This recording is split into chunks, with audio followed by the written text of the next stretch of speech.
नमस्ते विद्यार्थियों, मैं भगवान सिंह अजमेर क्लासेस के ऑनलाइन यूट्यूब चैनल में आपका हार्दिक स्वागत करता हूं। विद्यार्थियों, आप इस वीडियो को पूरा देखें और अपने साथियों में से ज़्यादा शेयर करें ताकि उनको फ़ायदा हो सके। और आप इस चैनल को लाइक करें, सब्सक्राइब करें। विद्यार्थियों, यहाँ पर एक बात जो मैं आपको रोज़ बोलता हूँ वो ये कि आपको जो मैं ये वीडियो के माध्यम से क्वेश्चंस उपलब्ध कराता हूँ इनको आप अलग रजिस्टर में नोट करें ताकि आपको एग्ज़ाम के समय रिवीजन में आसानी रहे। तो आज के करंट अफेयर्स पर चर्चा करते हैं जिसमें आपके मुख्य रूप से 2 पॉइंट्स हैं। पहला जो पॉइंट है वो दे रखा है आपके नासा यानी कि अमेरिकी जो अंतरिक्ष एजेंसी है नासा। तो नासा के अंतरिक्ष यान जिसका नाम या ओसिरिस रेक्स जो कि क्षुद्र ग्रह वेन्यू की सतह पर उतरा है उसके बारे में बात करेंगे।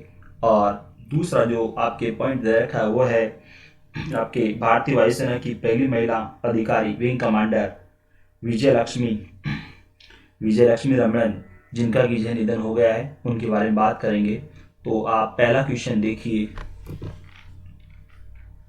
अमेरिकी अंतरिक्ष एजेंसी नासा के ओसिरिस रेक्स अंतरिक्ष यान के करीब 4 साल की लंबी यात्रा के बाद 21 अक्टूबर को जिस क्षुद्र ग्रह की उबड़ खाबड़ सतह को छुआ है उस क्षुद्र ग्रह का नाम क्या है? तो राइट आंसर है वेन्यू।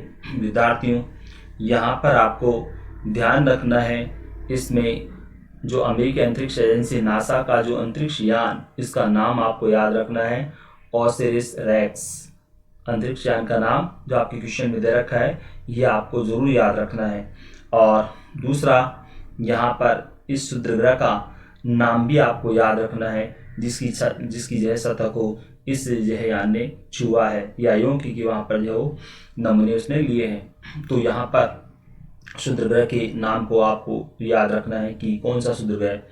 तो बेनू विद्यार्थियों, आपको मालूम होना चाहिए क्षुद्र ग्रह जिसको हम एक नाम से और बोलते हैं अवान्तर ग्रह जिनको अंग्रेजी में हम बोले एस्टेरॉइड्स। तो यहाँ पर आपको ये भी मालूम होगा कि ये जो क्षुद्र ग्रह हैं वो मंगल और बृहस्पति ग्रहों के मध्य पाए जाते हैं। यानी कि वो छोटे छोटे आकाशीय पिंड जो अपने अक्ष पर घूमने के साथ साथ सूर्य की चारों तरफ परिक्रमा करते हैं, ऐसे छोटे छोटे आकाशीय पिंड को क्षुद्र ग्रह कहते हैं। तो इन क्षुद्र ग्रहों में से एक जिसका नाम है वेन्यू, तो इसकी जो है सतह पर ये जो है उतरा है या यूं कि इसकी सतह को इसने जो है अंतरिक्ष यान ने छुआ है और यहाँ पर ये जो है यहाँ की मिट्टी के नमूने लिए हैं। तो विद्यार्थियों, यहाँ पर क्योंकि क्वेश्चन ज़्यादा महत्वपूर्ण है इसलिए इसके बारे में थोड़ा और आपको जानकारी रखनी है। जैसा कि मैंने अभी आपको बताया कि इस यान के ये यान जो यहाँ की जो सतह को इसने छुआ है, तो इस अंतरिक्ष यान यानी कि जो जिसका नाम दे रखा है आपके नासा का जो यान है ओसिरिस रेक्स, तो इस यान के रोबोटिक हाथ ने क्षुद्र ग्रह की चट्टानों के उन नमूनों को एकत्र किया जिनका निर्माण हमारे सौरमंडल के जन्म के समय हुआ था। यानी कि जब सौरमंडल का जो जन्म हुआ या सौरमंडल का निर्माण हुआ उस समय की जो है चट्टानें जो इस क्षुद्र ग्रह की है उनके नमूनों को एकत्र किया है इस यान ने।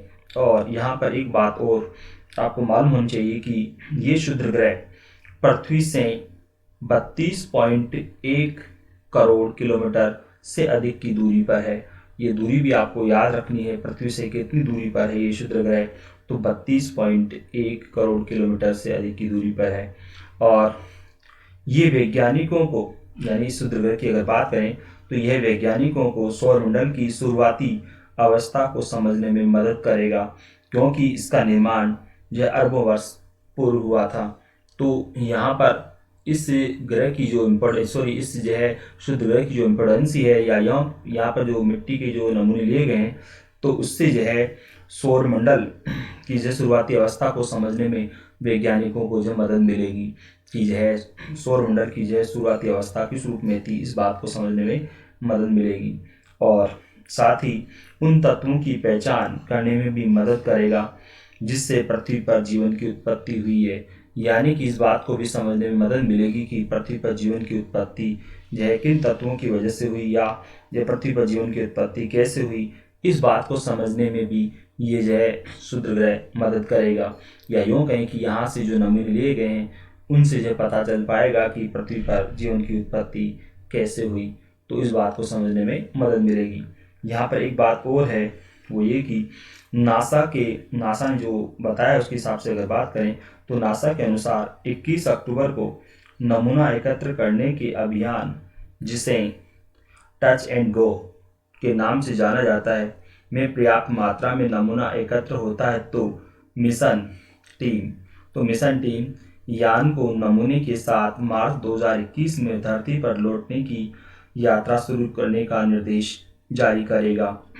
अन्यथा अगले वर्ष जनवरी में एक और कोशिश की जाएगी। विद्यार्थी, यहाँ पर आपको जो समझने वाली बात ये है कि 21 अक्टूबर को जो कि जो है यहाँ पर नमूना एकत्र करने का जो अभियान रहा इसका, जिसको नाम दिया गया है टच एंड गो, तो यहाँ पर अगर पर्याप्त मात्रा में इसने जो है नमूना एकत्र कर लिया है तो जो है यहाँ मिशन जो टीम है वो इस यान को जो है नमूनों के साथ मार्च 2021 में धरती पर लौटने का निर्देश देगी। मिशन टीम अगर पर्याप्त मात्रा में नमूने एकत्र नहीं हो पाए हैं तो फिर जो है एक और कोशिश की जाएगी अगले वर्ष जनवरी में कि जो यहाँ से नमूने और एकत्र किए जा सकें।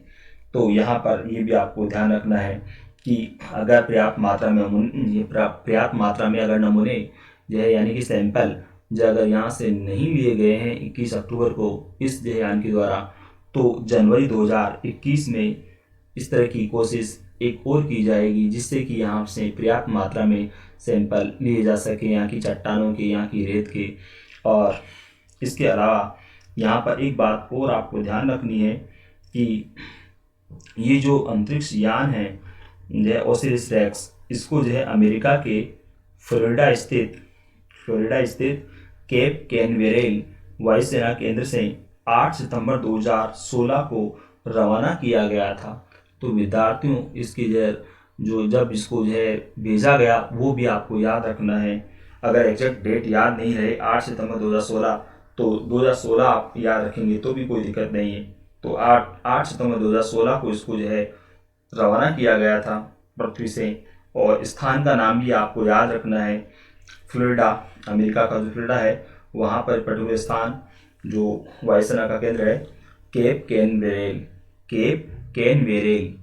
मैं दोबारा से नाम रिपीट कर रहा हूँ, केप कैनवेरेल। यहाँ से जो इसको रवाना किया गया था।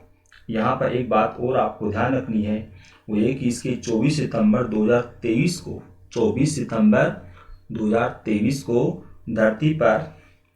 धरती पर जो लौटने का कार्यक्रम निर्धारित है। यानी कि ये 2023 में वापस धरती पर लौट आएगा ये अंतरिक्ष यान। ये भी आपको याद रखना है।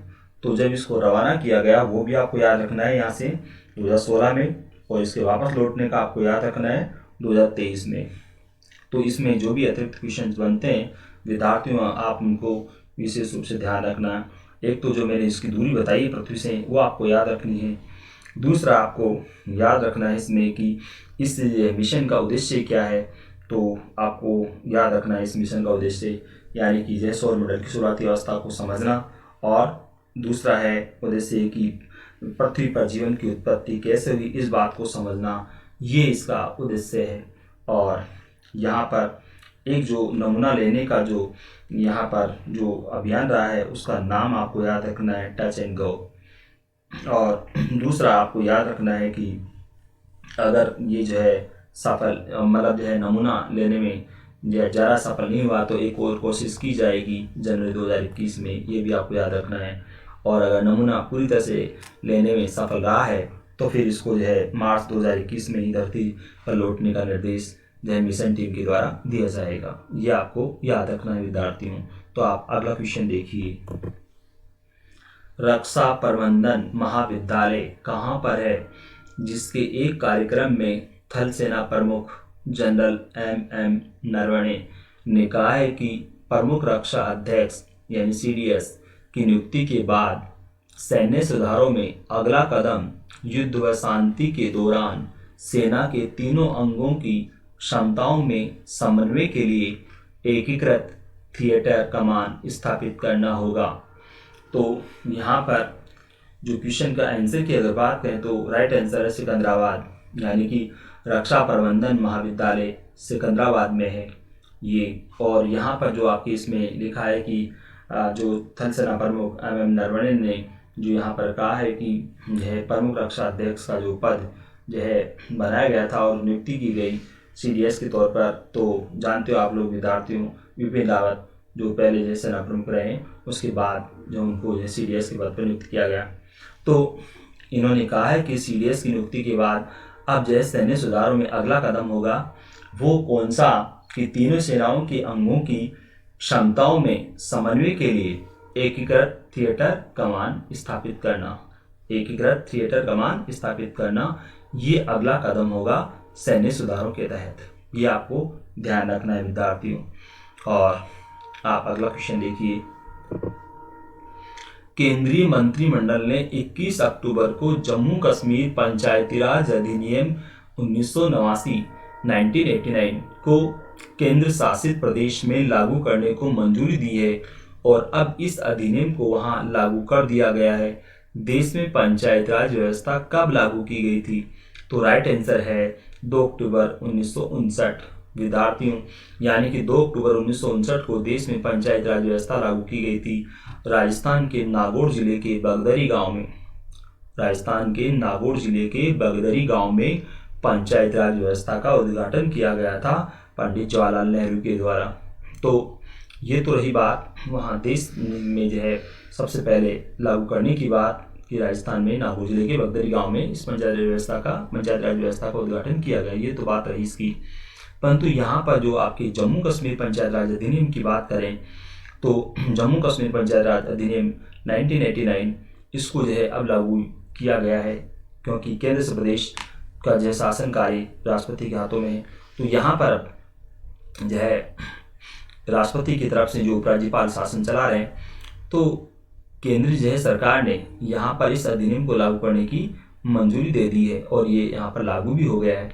क्योंकि विद्यार्थियों आपको मालूम है कि जब यहाँ पर अनुच्छेद 370 लागू था जम्मू कश्मीर में, जब अनुच्छेद 370 लागू था और 370 के तहत विशेष जो है सुविधा इनको प्राप्त थी, तो जो है ये अधिनियम यानी पंचायत राज अधिनियम यहाँ पर लागू नहीं हो पा रहा था, क्योंकि वहाँ जम्मू कश्मीर का अलग संविधान था और उसमें पंचायत राज और उसमें जो है अनुच्छेद 370 के तहत जो है विशेष सुविधाएं इनको दी हुई थी और अलग संविधान होने की वजह से ये अधिनियम वहाँ पर लागू नहीं था पंचायत राज अधिनियम। तो अब क्योंकि जो है अनुच्छेद 370 को हटा दिया गया है, अनुच्छेद 301 को भी हटा दिया गया है और वहाँ पर अलग संविधान वाली बात, अलग झंडे वाली बात नहीं रही है, अब वो सब जो है स्थितियाँ खत्म कर दी गई है।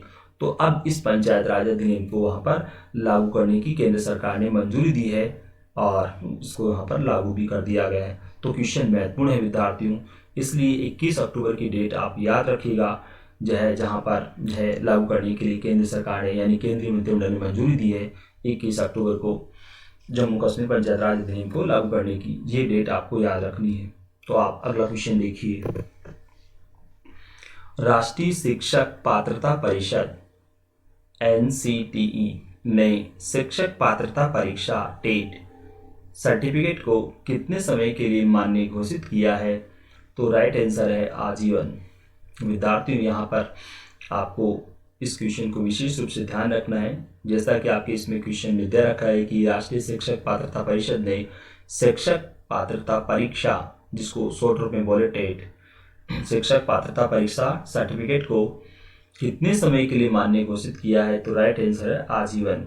विद्यार्थियों पहले जो है टेट सर्टिफिकेट को जो 7 वर्ष तक के लिए मान्यता होती थी, जो है केवल 7 वर्ष तक के लिए, यानी कि टेट परीक्षा पास कर ली और उसके बाद 7 वर्ष के अंदर अंदर अगर जो है वो सरकारी नौकरी प्राप्त कर ली यानी शिक्षक जो है बन गया तो ठीक है, अन्यथा 7 वर्ष के बाद फिर से उसको टेट की परीक्षा पास करनी होती थी। तो अब जो है इस स्थिति को समाप्त कर दिया है, यानी कि एक बार टेट जो है सर्टिफिकेट या टेट जो है परीक्षा पास कर लेने के बाद अब उसको जो है आजीवन शिक्षक पात्रता यानी शिक्षक जो है परीक्षा पात्रता का ये सर्टिफिकेट उसके लिए आजीवन रहेगा। यानी कि अब जो है शिक्षक बनने के लिए उसको दोबारा से ये टेट जो है पास करने की ज़रूरत नहीं है।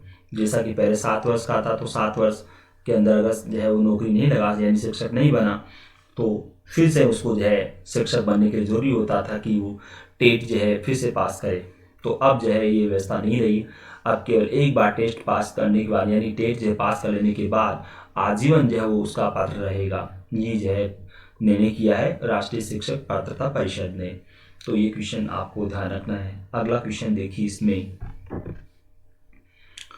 Portraits of power half a century of being at ringside पुस्तक किसने लिखी है? तो राइट आंसर है एन.के. सिंह। विद्यार्थियों, इनका पूरा नाम भी आपको याद रखना है, नंद किशोर सिंह। एन.के. सिंह, नंद किशोर सिंह, पूरा नाम ये है इनका। और विद्यार्थियों, आपको मालूम होना चाहिए कि ये एन.के. सिंह 15वीं वित्त आयोग के अध्यक्ष हैं। 15वें वित्त आयोग के अध्यक्ष हैं एन.के. सिंह। और विद्यार्थियों, आपको मालूम होगा कि इस 15वें वित्त आयोग का गठन 2017 में किया गया था। और इसकी जो सिफारिशें हैं, यानी 15वें वित्त आयोग की जो सिफारिशें हैं वो 2020-25 तक के लिए है। 2020 से 25 तक के लिए इसकी सिफारिशें। तो एन.के. सिंह की इस पुस्तक का नाम आप याद रखिएगा, क्वेश्चन महत्वपूर्ण है ये। तो आप अगला क्वेश्चन देखिए इसमें, खादी एवं ग्रामोद्योग आयोग ने खादी के कौन से उत्पाद पेश किए हैं? तो राइट आंसर है जूते चप्पल।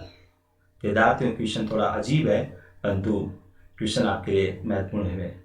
तो यहाँ पर आपको अजीब लग रहा होगा कि खादी ग्रामोद्योग वो जो है, खादी ग्रामोद्योग आयोग ने खादी का एक नया प्रोडक्ट भी पेश किया है, तो जूते चप्पल।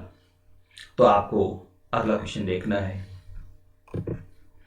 भारतीय स्टेट बैंक ने अपने ग्राहकों को उनकी सिविल स्कोर के हिसाब से योनो के जरिए आवेदन करने पर कितने लाख रुपए से अधिक के आवास ऋण पर ब्याज में 0.25% की छूट देने की घोषणा की है?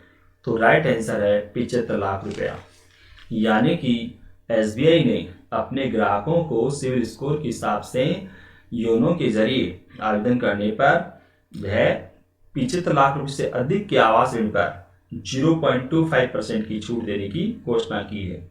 विद्यार्थियों, यहाँ पर आपकी जो शब्द आया योनो, तो आपको ध्यान रखना है योनो बैंक का डिजिटल ऋण प्लेटफॉर्म है। योनो बैंक का डिजिटल प्लेटफॉर्म है। योनो बैंक का डिजिटल ऋण प्लेटफॉर्म है, उसको बोलते हैं योनो। और यहाँ पर विद्यार्थियों, आपको मैं बताऊँ इसके बारे में, क्योंकि और भी कई घोषणाएं जो है एसबीआई ने की है।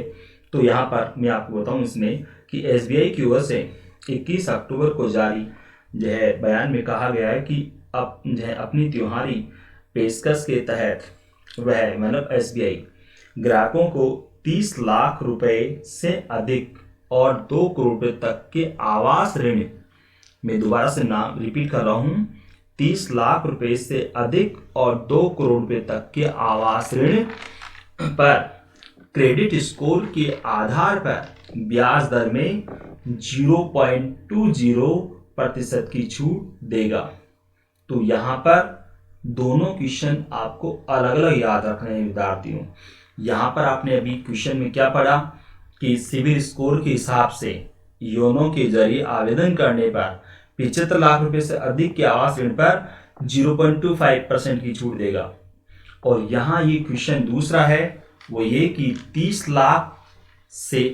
लाख से अधिक और 2 करोड़ रुपए तक, यानी कि न्यूनतम 30 लाख से अधिक हो, यानी कि 30 लाख से अधिक और 2 करोड़ रुपए तक का जो आवास ऋण अगर कोई लेता है तो उसको जो है क्रेडिट स्कोर के आधार पर, वहां पर आपने जो है पढ़ा है इसमें सिविल स्कोर के आधार पर, जो आपके क्वेश्चन में दे रखा है वो सिविल स्कोर के आधार पर। और यहाँ पर ये जो दूसरा क्वेश्चन मैं बता रहा हूँ कि 30 लाख से अधिक और 2 करोड़ रुपए तक के जो है आवास ऋण पर क्रेडिट स्कोर के आधार पर ब्याज दर में 0.20% की छूट देगा। तो दोनों में आपको अंतर याद रखना है विद्यार्थियों। यहाँ पर जो छूट की बात आपके क्वेश्चन में वह 0.25% की, परंतु किस रूप में 75 लाख रुपए से अधिक के आवास ऋण पर और वो भी किस हिसाब से, सिविल स्कोर के आधार पर। और यहाँ पर जो मैंने आपको अलग से बताया है वो ये कि 30 लाख से अधिक और 2 करोड़ रुपए तक का आवास ऋण अगर किसी के द्वारा लिया जाता है तो उसमें क्रेडिट स्कोर के आधार पर ब्याज दर में 0.20 की छूट दी जाएगी। ये आपको याद रखना है विद्यार्थी। यहाँ पर एक बात और मैं आपको बताऊं कि पहले बैंक ने जो है 0.10% की छूट देने की घोषणा की थी और ये योजना जो है पूरे देश में लागू होगी। विद्यार्थी यहाँ पर एक बात और आपको याद रखनी है कि ये जो छूट है वो 8 जो है महानगरों में 3 करोड़ रुपए तक के आवास ऋण पर दी जाएगी। एक अलग क्वेश्चन है विद्यार्थी आपके लिए, मैंने अभी आपको जो बताया है यहाँ पर कि वैसे तो कॉमन रूप से जो है ये 30 लाख से अधिक, जैसा मैंने अलग क्वेश्चन बताया आपको कि 30 लाख से अधिक और 2 करोड़ रुपए तक के आवास ऋण अगर कोई लेता है तो क्रेडिट स्कोर के आधार पर उसको ब्याज दर में 0.20% की छूट दी जाएगी। परंतु यहाँ पर आपको ये भी याद रखना है कि यही छूट जो है 8 महानगरों में 3 करोड़ रुपए तक के जो आवास ऋण पर भी दी जाएगी। यानी कि अन्य इन 8 जो है महानगरों को छोड़ दें तो बाकी जगह तो क्या है 30 लाख से अधिक और 2 करोड़ रुपए तक का आवास ऋण जिस पर क्रेडिट स्कोर के आधार पर 0.20% की छूट दी जाएगी। परंतु इन 8 महानगरों में 3 करोड़ रुपए तक के आवास ऋण पर ये छूट दी जाएगी 0.20 की। ये आपको याद रखना है। एक और बात यहाँ पर जो कही गई है वो ये कि 30 लाख रुपए से अधिक के आवास ऋण पर ब्याज दर 7% है। तो ये तो ही बात छूट की और ब्याज की। तो क्वेश्चन में जो आपके दे रखा वो तो याद रखना है ही, और दूसरा जो मैंने अलग से जो क्वेश्चन बताए 2-3 इनको भी आपको याद रखना है। तो आप अगला क्वेश्चन देखिए। भारतीय वायुसेना की पहली महिला अधिकारी विंग कमांडर विजयलक्ष्मी रमणन का 21 अक्टूबर को निधन हो गया। वह वायुसेना में अधिकारी के पद पर कब नियुक्त की गई थी? तो राइट आंसर है 1955। विद्यार्थियों यहाँ पर क्वेश्चन महत्वपूर्ण है इसलिए इसको थोड़ा और जान लेना जरूरी है आपके लिए। जैसा कि मैंने अभी आपको बताया विजयलक्ष्मी के बारे में, विजयलक्ष्मी रमणन जो कि है पहली महिला अधिकारी विंग कमांडर अवकाश प्राप्त जो आपके लिए रखा है इसमें। तो ये क्वेश्चन तो इस रूप में आपको याद रखना है कि भारतीय वायुसेना की पहली महिला अधिकारी कौन? तो विजयलक्ष्मी रमणन, और जिनका कि 21 अक्टूबर को निधन हुआ है और इनकी नियुक्ति हुई थी 1955 में। तो विद्यार्थी यहाँ पर आपको मैं बताऊं कि विजयलक्ष्मी रमणन ने MBBS पास करने के बाद 22 अगस्त 1955 को सेना की मेडिकल कोर में जो है वो शामिल हो गई थी। और परंतु उसी दिन यानी कि 22 अगस्त 1955 को जो सेना की मेडिकल कोर में शामिल हुई तो उसी दिन यानी कि 22 अगस्त को ही जो है उन्हें वायुसेना में स्थानांतरित कर दिया गया और उन्होंने वायुसेना के विभिन्न अस्पतालों में स्त्री रोग विशेषज्ञ के रूप में कार्य किया और युद्ध के दौरान जो है उन्होंने सैनिकों का इलाज भी किया। और 1972 में उन्हें विंग कमांडर रैंक के रूप में पदोन्नति दी गई।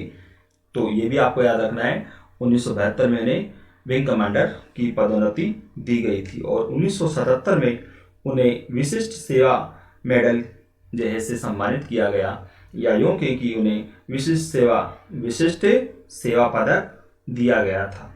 और विद्यार्थी एक रोचक बात इनके बारे में आपको मैं बताऊं वो ये कि ये कर्नाटक संगीत में प्रशिक्षित रही है, यानी कि ये कर्नाटक संगीत जो है में प्रशिक्षित रही है।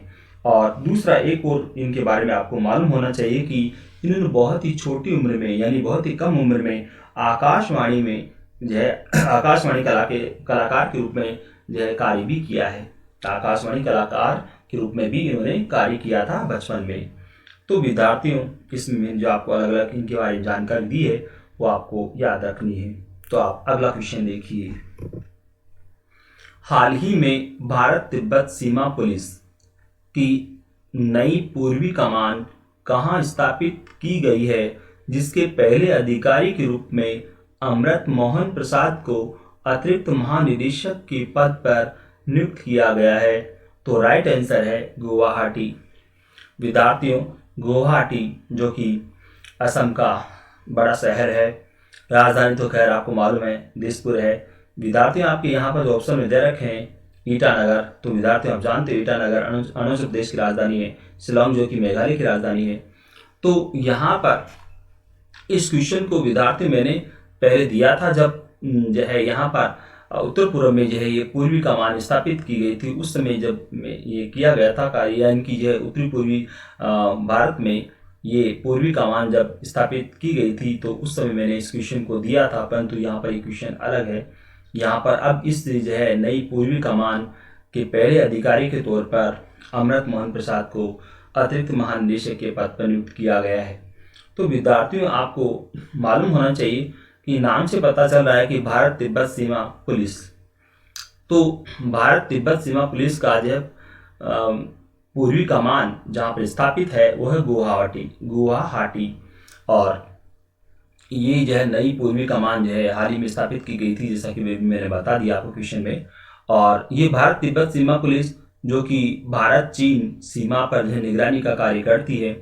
और यहाँ पर ये पूर्वी कमान की बात करें, जो नई पूर्वी कमान गुवाहाटी में स्थापित की गई है, तो ये पूर्वी कमान का कार्य है सिक्किम और अरुणाचल प्रदेश के साथ लगती हुई जो सीमा है, चीन के साथ लगती हुई भारत की सीमा है, इसकी निगरानी रखना, यानी कि उस पर जो है नियंत्रण रखना। तो ये इस पूर्वी कमान का जो है यहाँ पर उद्देश्य है। और यहाँ पर जो पहले अधिकारी के रूप में जिनको नियुक्त किया गया, इनका नाम भी आपको याद रखना है, अमृत मोहन प्रसाद। तो आप अगला क्वेश्चन देखिए।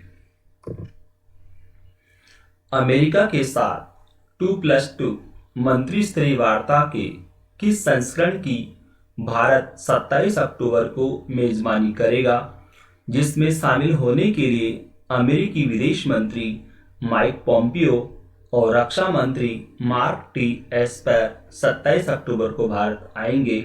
तो राइट आंसर है तीसरा संस्करण। विद्यार्थियों, यहाँ पर जो मंत्री स्तरीय वार्ता दोनों देशों के बीच होती है, तो उसको जो नाम दिया गया है वो आपको याद रखना है 2+2। और यहाँ पर जो क्वेश्चन में मैंने अमेरिकी विदेश मंत्री का नाम जो लिखा हुआ है वो भी आपको याद रखना है, माइक पोम्पियो, और रक्षा मंत्री जिनका नाम आपको याद रखना है मार्क टी एस्पर। विदेश मंत्री माइक पोम्पियो, रक्षा मंत्री मार्क टी एस्पर। और तो ये वार्ता में शामिल होने के 27 अक्टूबर को भारत आएंगे। और तो विद्यार्थियों, इस जो है मंत्री स्तरीय वार्ता से दोनों देशों के बीच जो है संबंधों को और मजबूती जो है मिलती है, या यूं की मजबूती जो है प्रदान करने में सहयोग करती है ये वार्ता। और अभी जो चीन के साथ जो टकराव चल रहा है भारत का, तो उस संदर्भ में इसकी इम्पोर्टेंसी और ज़्यादा हो जाती है, क्योंकि माइक पोम्पियो विदेश मंत्री और रक्षा मंत्री मार्क टी एस्पर दोनों जो है भारत आ रहे हैं, तो इसलिए इसका जो है और ज़्यादा इसकी इम्पोर्टेंसी बढ़ जाती है। तो विद्यार्थियों, आप अगला क्वेश्चन देखिए। खेल मंत्रालय ने कितने राष्ट्रीय खेल महासंघों को मान्यता देने का फैसला किया है? तो राइट आंसर है 27, यानी 27 खेल महासंघों को मान्यता देने का फैसला किया है खेल मंत्रालय ने। विद्यार्थियों, आपको मालूम होना चाहिए कि खेल मंत्रालय ने जो है विभिन्न इन खेल महासंघों की मान्यता रद्द कर दी थी, परंतु ये मामला जब दिल्ली हाईकोर्ट में पहुंचा, तो अब जो खेल मंत्रालय ने दिल्ली हाईकोर्ट में हलफनामा दायर किया है और उसमें बताया है कि वो जो है 27 राष्ट्रीय खेल महासंघों को मान्यता देगा। तो विद्यार्थियों, यहाँ पर ये तो रही इन क्वेश्चंस की बात। विद्यार्थियों, मैंने कल के जो वीडियो में आपको जो एक क्वेश्चन बताया था कि लोकसभा उम्मीदवार के लिए खर्च की अधिकतम सीमा पहले 70 लाख थी, जिसको कि अब बढ़ा दिया गया है कितना, 77 लाख। ये मैंने आपको कल बताया था। और एक इसमें मैंने बताया था आपको इसमें कि विधानसभा चुनाव में उम्मीदवार के लिए पहले खर्च की सीमा 28 लाख थी और अब जो इसको बढ़ा दिया गया है 30,80,000। विद्यार्थियों, उसमें मैंने आपको जो थोड़ा इसमें बोलने में जिसमें रही, इसलिए वहाँ पर आप उसको करेक्शन कर लेना। 30,80,000 पहले थी जो है सीमा कितनी, 28 लाख। विधानसभा चुनाव में उम्मीदवार के लिए खर्च की अधिकतम सीमा पहले थी 28 लाख और अब कर दी गई है 30,80,000 रुपया। ये आपको याद रखना है, तो उसमें थोड़ा करेक्शन कर लेना जो मैंने कल आपको उसमें बताया था उसको। तो ये राइट आंसर इसमें बता दिया। तो विद्यार्थियों, आपको ये वीडियो कैसा लगा इसे लाइक करें, सब्सक्राइब करें। धन्यवाद।